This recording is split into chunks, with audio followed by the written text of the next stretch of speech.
Jangan lupa tekan subscribe dan tekan notifikasinya untuk mendapatkan video materi pembelajaran terbaru.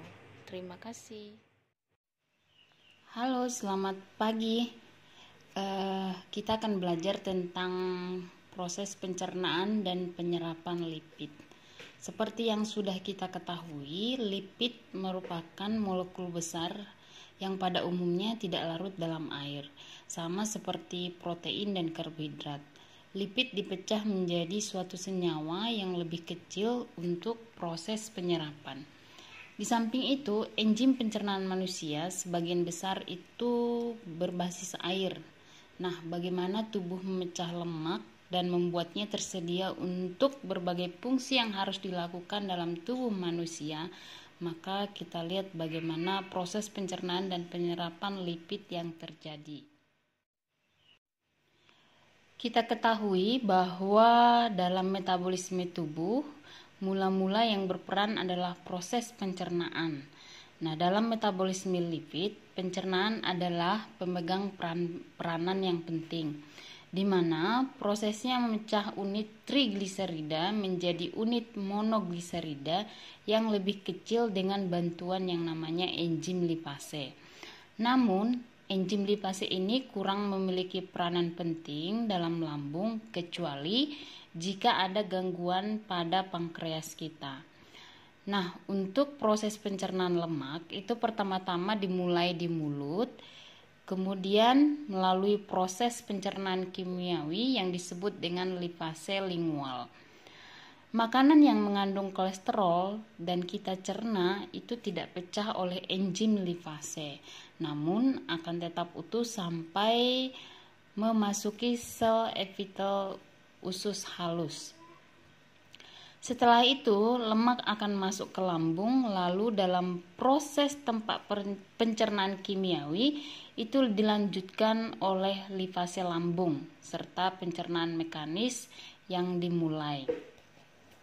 Namun, sebagian besar pencernaan dan penyerapan lipid itu terjadi setelah lemak mencapai usus halus. Kemudian, kelompok lipase pankreas dan lipase yang bergantung pada garam empedu itu disekresikan ke usus halus untuk membantu proses pemecahan trigliserida. Nah, bersamaan dengan pencernaan mekanik yang lebih lanjut sampai masing-masing membentuk yang namanya unit asam lemak individu yang dapat diserap masuk ke sel epitel usus halus. Enzim yang berperan dalam proses ini disebut dengan enzim lipase pankreas yang bertanggung jawab untuk pensinyalan hidrolisis trigliserida menjadi unit asam lemak dan gliserol yang terpisah. Langkah kedua dalam metabolisme lipid itu adalah penyerapan lemak. Nah, setelah dilakukan proses pencernaan, maka terjadi proses penyerapan lipid atau lemak pada usus halus. Trigliserida yang sudah dipecah menjadi asam lemak individu dan gliserol itu bersama dengan kolesterol. Maka mereka akan bergabung menjadi struktur yang disebut dengan misel. Coba kalian lihat di slide, itu ada struktur formasi dari misel, di mana terdiri dari kepala hidrofilik dan ekor hidrofilik, dan pasti ada aqueous solutionnya. Kemudian asam lemak dan monogliserida itu biasanya meninggalkan misel dan berdifusi melintasi membran untuk memasuki sel epitel usus. Nah, dalam hal ini sitosol adalah sel epitel di mana asam lemak dan monogliserida direkombinasi kembali menjadi komponen trigliserida.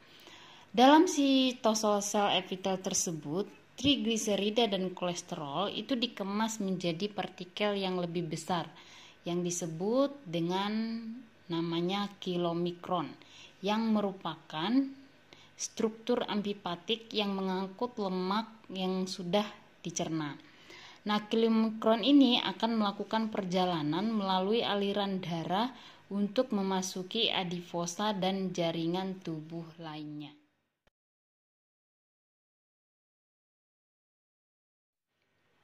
Sama seperti lipid yang memerlukan penanganan khusus di saluran pencernaan untuk bergerak dalam lingkungan yang berbasis air, lipid juga memerlukan penanganan yang serupa untuk bepergian dalam aliran darah.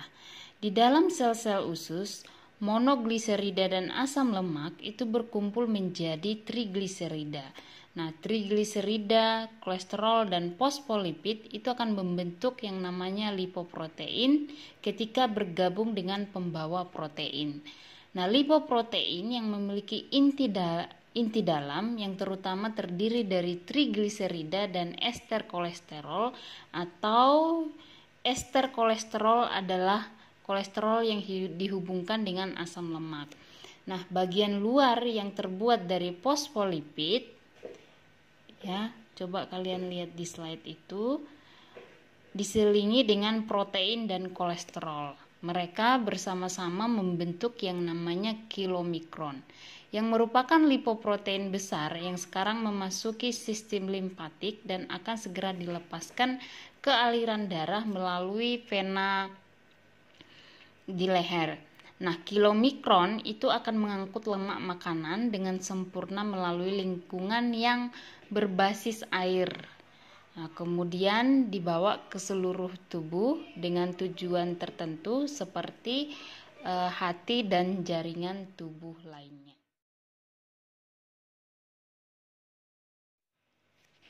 Karena sifat hidrofobik dari lipid membran, trigliserida dan kolesterol, mereka memerlukan protein transport khusus yang dikenal sebagai namanya lipoprotein. Nah, struktur amfipatik lipoprotein memungkinkan trigliserol dan kolesterol itu diangkut melalui darah. Kilomikron itu adalah salah satu subkelompok lipoprotein yang membawa lemak dan dicerna dari usus halus dan dialirkan ke seluruh tubuh. Nah, kerapatan yang bervariasi antara jenis lipoprotein itu adalah karakteristik dari jenis lemak yang mereka bawa. Sebagai contoh misalkan, lipoprotein densitas sangat rendah atau disebut dengan VLDL membawa trigliserida yang disintetis oleh tubuh kita. Dan lipoprotein densitas rendah atau biasanya disingkat dengan LDL itu mengangkut kolesterol ke jaringan perifer kita.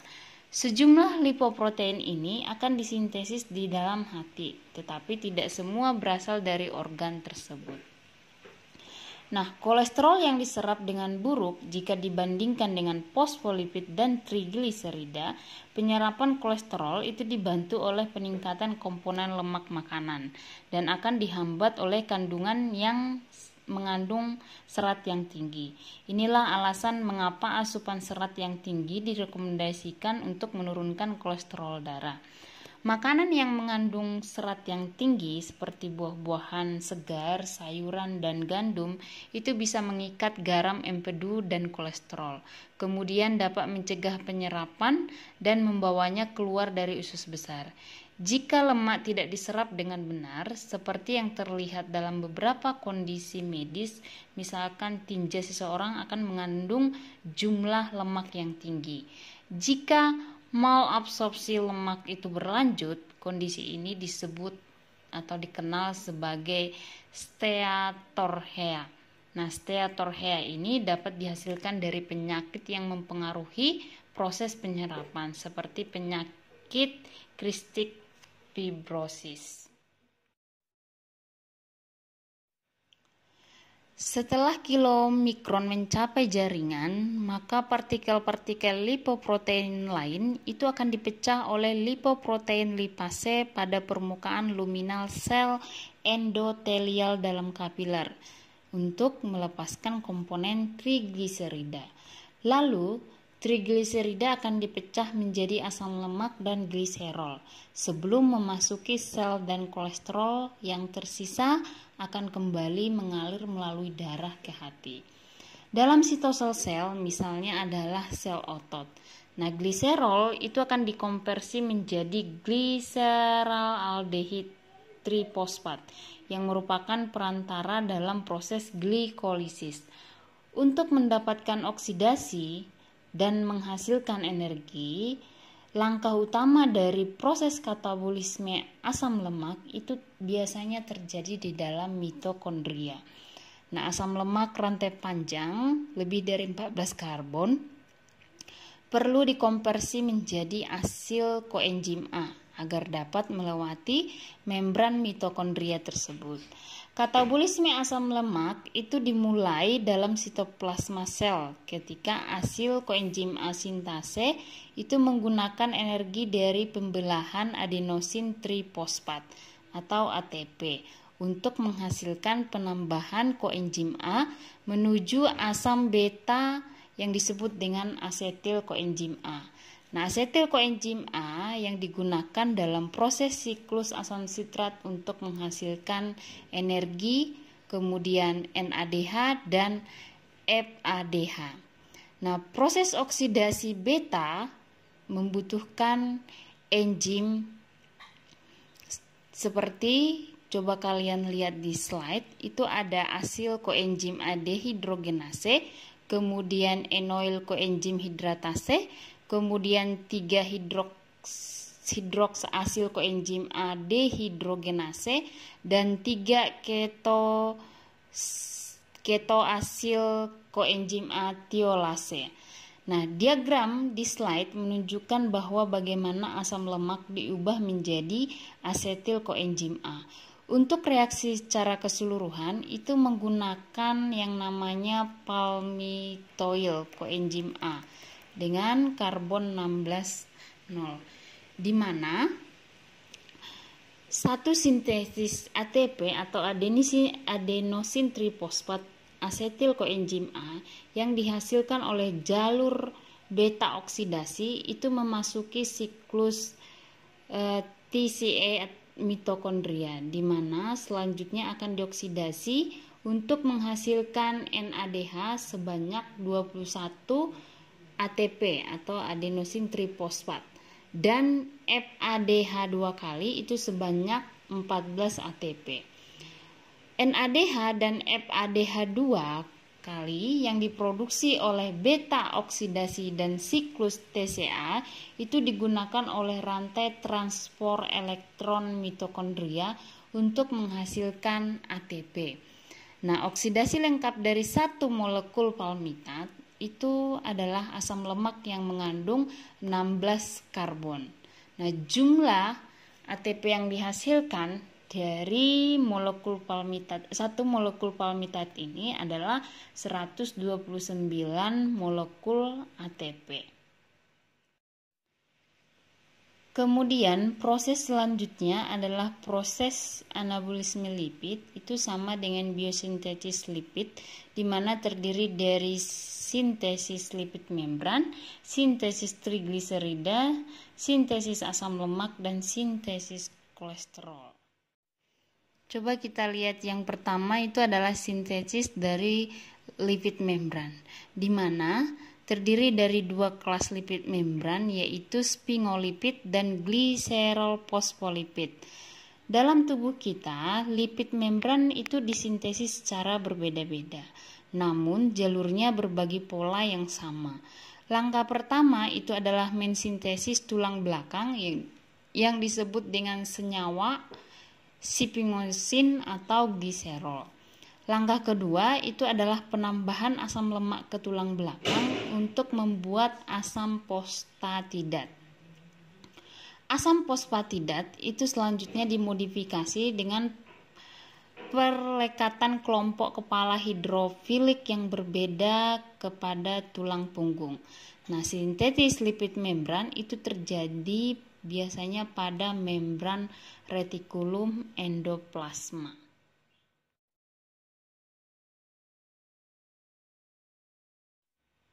Kemudian adalah sintesis trigliserida. Bisa kalian lihat di slide, itu adalah jalur sintetis trigliserida, di mana trigliserida atau triasilgliserol itu dibentuk dari gliserol trifosfat yang berikatan dengan asil koenzim A. kemudian membentuk fosfatidat 1,2 diasil gliserol fosfat.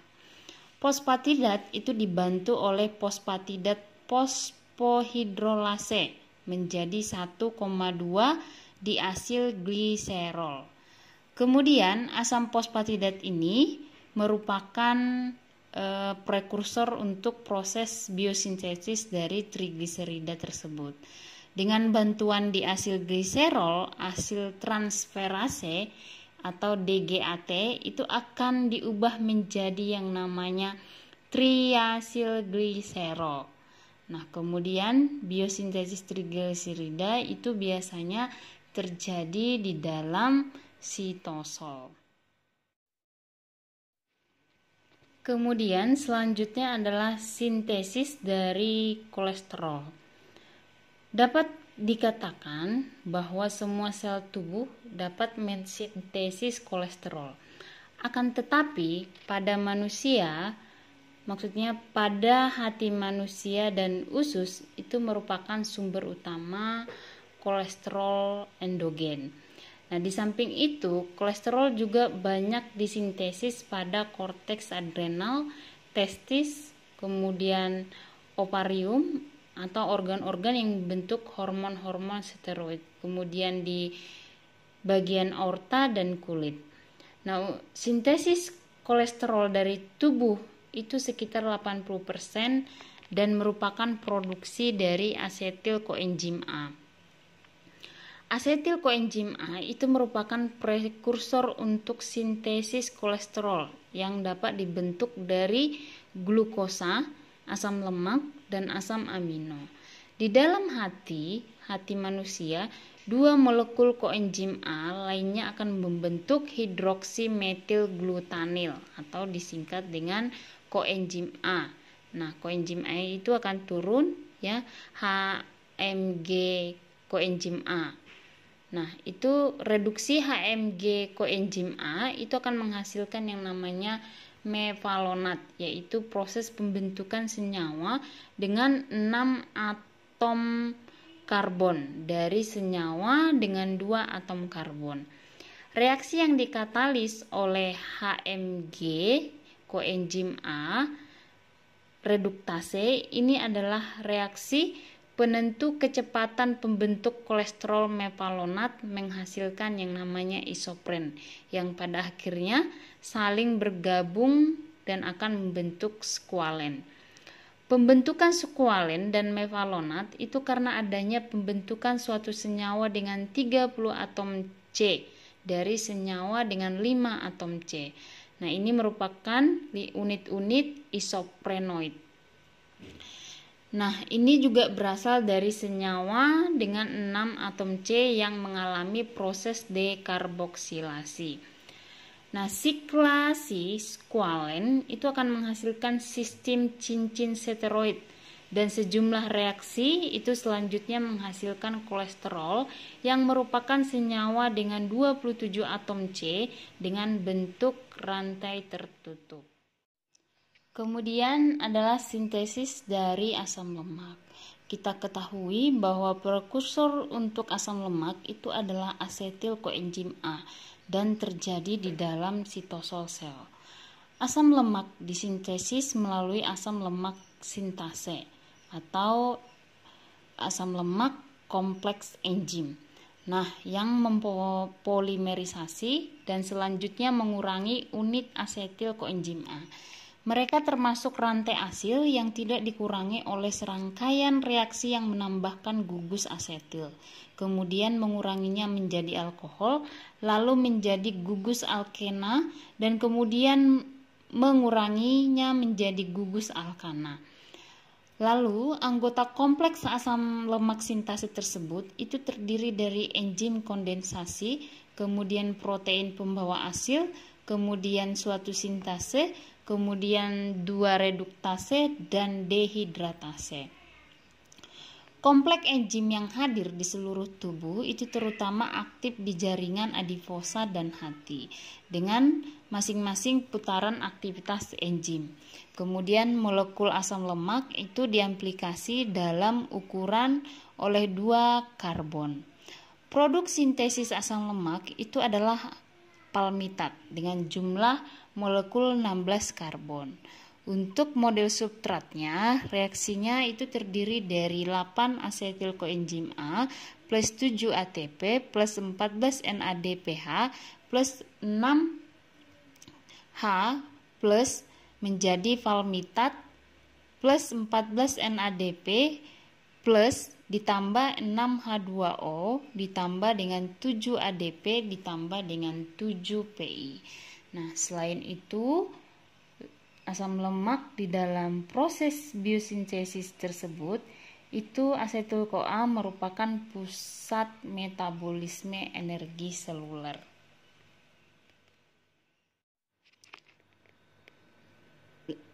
Lalu, bagaimanakah lemak tersebut itu dicerna di dalam tubuh kita dan berapa lama proses pencernaannya? Nah, kita ketahui bahwa pada dasarnya itu setiap orang pasti memiliki sistem pencernaan dan respon terhadap makanan itu berbeda-beda. Hal ini yang membuat setiap orang yang mencerna makanan berlemak dalam waktu yang berbeda pula. Ada banyak faktor yang dapat mempengaruhi seberapa lama makanan berlemak itu diserap oleh tubuh. Nah, beberapa diantaranya seperti kondisi psikologis, kemudian jenis kelamin, kemudian sampai makanan tersebut dikonsumsi. Nah, makanan yang mengandung protein yang tinggi, kemudian makanan yang mengandung lemak yang tinggi, contohnya seperti daging, kemudian ikan, itu akan membutuhkan waktu lebih lama untuk dicerna daripada makanan yang memiliki serat yang tinggi, contohnya seperti buah dan sayuran. Sementara untuk produk-produk permen ya seperti permen, biskuit, kue kering itu adalah contoh makanan yang cepat dicerna. Nah, secara umum dibutuhkan waktu sekitar 24 hingga 72 jam lamanya bagi tubuh untuk mencerna makanan yang berlemak secara sempurna.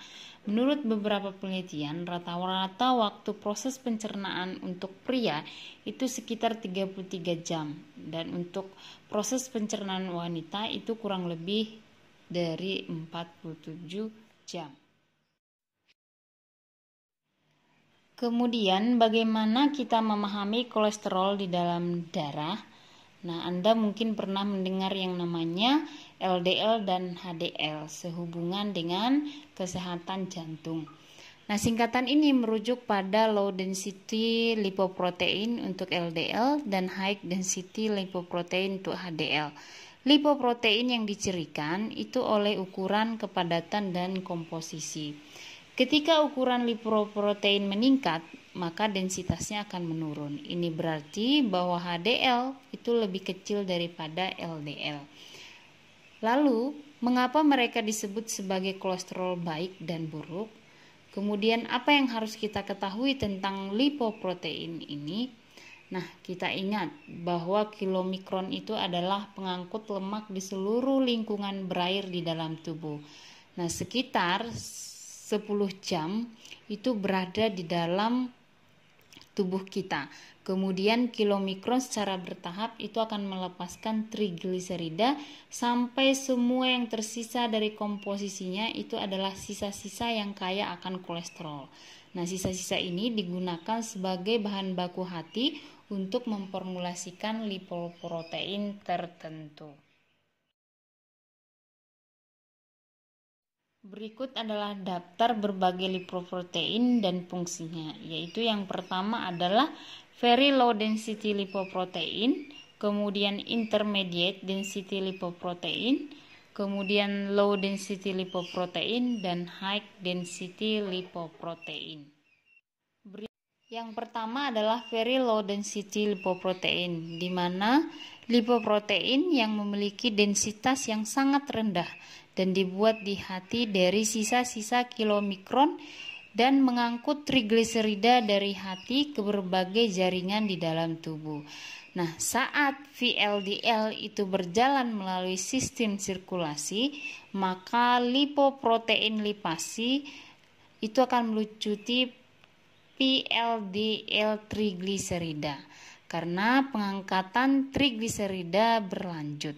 Nah, maka VLDL ini akan menjadi lipoprotein densitas menengah. Kemudian bagaimana dengan intermediate density lipoprotein? Nah, untuk intermediate density lipoprotein ini itu memiliki densitas menengah, di mana dia berfungsi untuk mengangkut berbagai lemak dan kolesterol dalam aliran darah dan sedikit di bawah setengah trigliserida dalam komposisinya. Nah, saat bepergian atau saat melakukan perjalanan di dalam aliran darah, kolesterol yang diperoleh dari lipoprotein lain, kemudian enzim itu akan beredar melepaskan komponen fosfolipidnya. Ketika IDL kembali ke hati, maka mereka akan diubah menjadi lipoprotein densitas rendah. Lalu yang ketiga adalah low density lipoprotein. Karena lipoprotein densitas rendah umumnya dikenal sebagai kolesterol jahat, itu sangat penting bagi kita untuk memahami fungsinya di dalam tubuh, sehingga dapat membuat pilihan makanan dan gaya hidup yang sehat. Nah, LDL itu membawa kolesterol dan lipid lain dari hati ke jaringan di seluruh tubuh kita. Nah, LDL terdiri dari jumlah trigliserida yang sangat kecil dan mengandung lebih dari 50% kolesterol dan ester kolesterol. Bagaimana tubuh menerima lipid yang terkandung di dalamnya? Karena LDL mengantarkan kolesterol dan lipid ke lain sel, setiap permukaan sel akan memiliki sistem reseptor yang dirancang khusus untuk mengikat dengan LDL. LDL atau LDL yang bersirkulasi dalam aliran darah akan mengikat reseptor LDL ini dan dikonsumsi. Begitu masuk ke dalam sel, LDL dipisahkan dan kolesterolnya akan dilepaskan. Dalam sel-sel hati, sistem reseptor ini membantu mengendalikan kadar kolesterol darah ketika mereka mengikat LDL. Nah, kekurangan mekanisme pengikatan LDL ini akan menyebabkan sejumlah besar kolesterol melakukan perjalanan atau bepergian dalam aliran darah yang dapat menyebabkan penyakit jantung atau aterosklerosis. Makanan yang kaya lemak jenuh itu akan terjadi penghadangan oleh reseptor LDL yang sangat penting untuk mengatur kadar kolesterol. Kemudian yang terakhir dari LDL dari lipoprotein ini adalah lipoprotein dengan densitas tinggi, di mana bertanggung jawab untuk membawa kolesterol keluar dari aliran darah dan masuk ke dalam hati, di mana akan digunakan kembali atau dikeluarkan dari tubuh dengan empedu. Nah, HDL itu akan memiliki komposisi protein yang sangat besar ditambah dengan kadar kolesterol rendah, itu sekitar 20 sampai dengan 30% dibandingkan dengan lipoprotein lainnya. Karena lipoprotein dengan densitas yang tinggi ini disebut dengan kolesterol yang baik.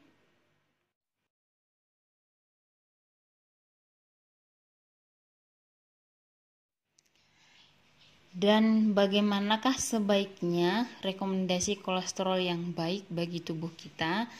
Nah, untuk kolesterol total darah yang sehat, itu kisaran yang diinginkan adalah kita harus mempertahankan di bawah 200 mg per dl.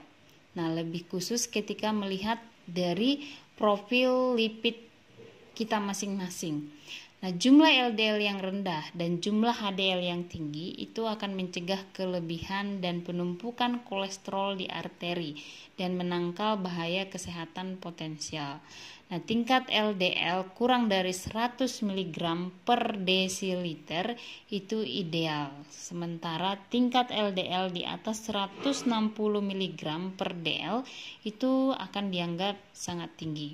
Nah, sebaliknya nilai HDL yang rendah itu adalah tanda bahwa seseorang hidup dengan resiko terhadap penyakit.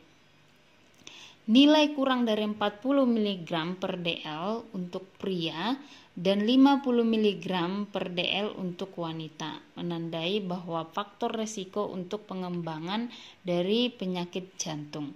Nah, singkatnya, profil lipid darah LDL yang tinggi itu akan menunjukkan peningkatan resiko serangan jantung, sementara profil lipid darah HDL yang tinggi itu menunjukkan risiko yang berkurang.